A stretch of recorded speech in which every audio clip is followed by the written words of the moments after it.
What's going on, everyone? My name's Mark, and this is Mako Reselling. I buy things at thrift stores, garage sales, places like Goodwill, resell them on eBay, and in today's video, I've got a list for you of 10 brands of flannel shirts that sell extremely well, over $40. I did compile this list probably about 6 weeks ago, so some of the sell-through rates are probably lower, and some of the prices are probably lower than what I might have in this video. But a lot of this stuff does sell very quickly, and it's going to fetch you on average over $40. I've got 10 brands. Let's go ahead and let's get started. Okay, first one is a good one here. It's probably one you're not familiar with. It is named Demons Behind Me. Now, this is a small clothing company out of Florida. Started in 2009. Now, the owner of this company, and this is a pretty cool story, I guess he did a bunch of sketchy stuff in his past. He went ahead, he got a tattoo on the back of his calf that said Demons Behind Me, like putting all the bad stuff behind him. And he started this clothing company. It's not big on eBay in terms of the flannels for Demons Behind Me. I would say that it's probably between 100 to 150. But if you do find one of these, you're going to get for over $40 at least. And these things do sell very quickly. So be on the lookout for it, especially if you are in the Southeast. Okay, second brand is Iron and Resin. This is based out of California, another small market here. Now, I did find one of these shirts. It was either January or February of this year. Posted it out for $39. It took somewhere like 6 to 8 weeks to sell. But Iron and Resin, you're going to notice a massive tag, and that's going to be the indication. Plus, the quality is very good. This is one that has a terrific sell-through rate, and one to definitely be on the lookout for. A lot of people, they are going to be more familiar with some of these bigger brands like Dixon and stuff. They might not be as familiar with Iron and Resin, so it's one you could definitely pick up. Okay, third brand here is named Poncho. Now, this is a Texas brand. It's based out of Austin, Texas. Has an amazing sell-through rate, over 200%. Most of these are going to sell between that 50 to 60 range, and all that's wonderful. The only bad part is it is a very small market, less than 100. Still, you're probably going to be able to feel the quality. You're going to be able to just know when you see it that it's something that you should be buying. Even if you forget it, you're watching this video and you watch it you find one like 6 months or a year from now, you're probably going to know when you pick it up that it's definitely something to investigate. Poncho is one not to be passed up. Okay, the next brand is Corridor. Now, this is a New York-based company, and a lot of these sell for terrific money, $100, $80, $90. The market size is not big. I believe it's less than about 100. One thing I will say is the sell-through rate is not great with Corridor when I was doing my research for this video. But I believe that a lot of the shirts are overpriced, and when you have some items that are selling for more than 100, sometimes those can take, or 80 or 90, sometimes those things can take a little while to sell to find the right buyer and stuff. But if you're looking for just some quick money or so, drop it 60 to 70, I'm sure it's going to sell very quickly. Okay, next brand here is FB County. FB County is based out of California. This brand, not all the shirts are going to fetch you $40, but a good amount will. Now, one thing I'll say about this brand is that it has been featured in lots of like pop culture things. It was in the Fast and the Furious. They had this. I don't see a lot of these out on the East Coast. In fact, I think I've found like one. But if you're on the West Coast or in the mountain region or something like that, Mountain West, then definitely it's one to keep an eye out for.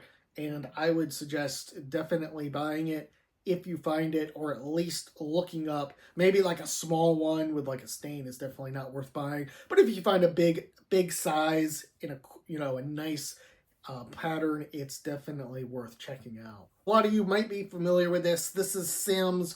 It's a Montana company. Really, they specialize in outerwear, fishing equipment, and of course their flannels can do well as well, and they can sell for over $40. Now, when I was doing the research for this, I believe the sell-through rate was only around 50%, somewhere around there.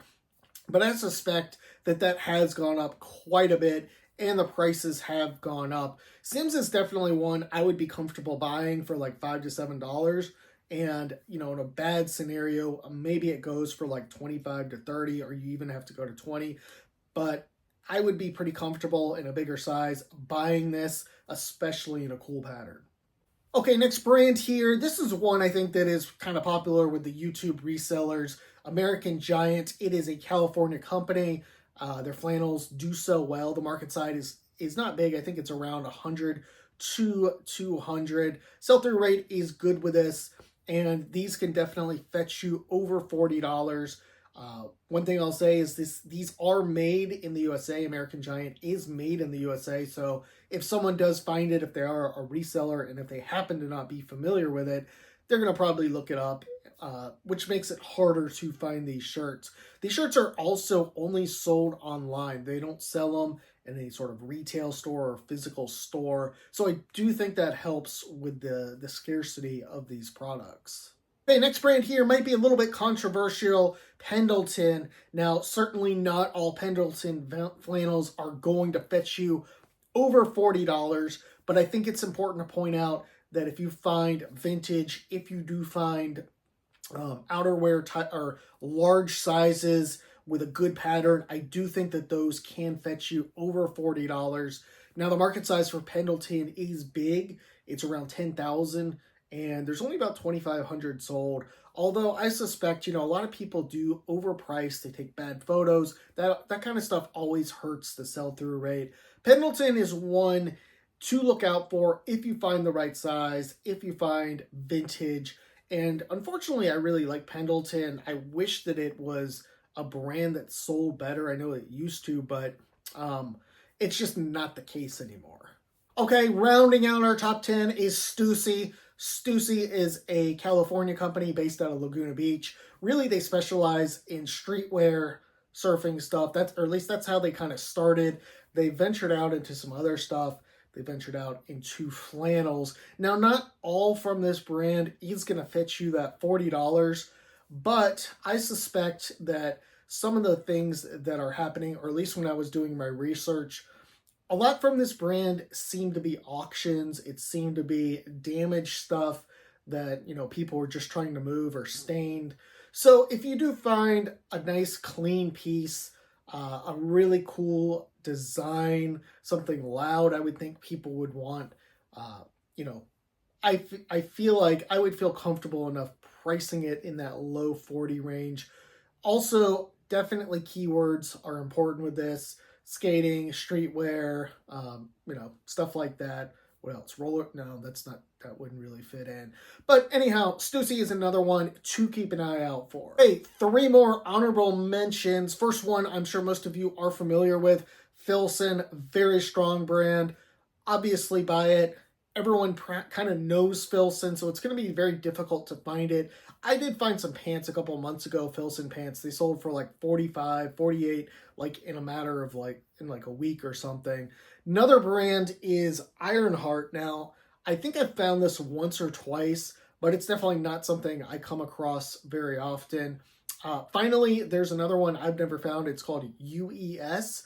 That's another brand to be on the lookout for. I'm not super familiar with this brand, its history and everything, but I want to know, what are you guys looking up in terms of flannels? What other brands that I missed that should be on this list? I'm sure there's plenty out there, and some of them I'm sure that I've heard of, but those smaller brands are definitely good to know as you're going through the clothing rack. A lot of times you got to just go by tag, and a lot of times when you're searching through the rack, it's more about what not to buy, passing up those Van Heusens and that cheap China stuff you just know isn't worth money. And then eventually you get to something that's worth looking up. Maybe it doesn't work out, maybe it does, but sometimes, you know, from time to time, you are going to make a little bit of money. Anyhow, that's all I got for this video. Comment, like, subscribe. I appreciate everyone watching. Thank you.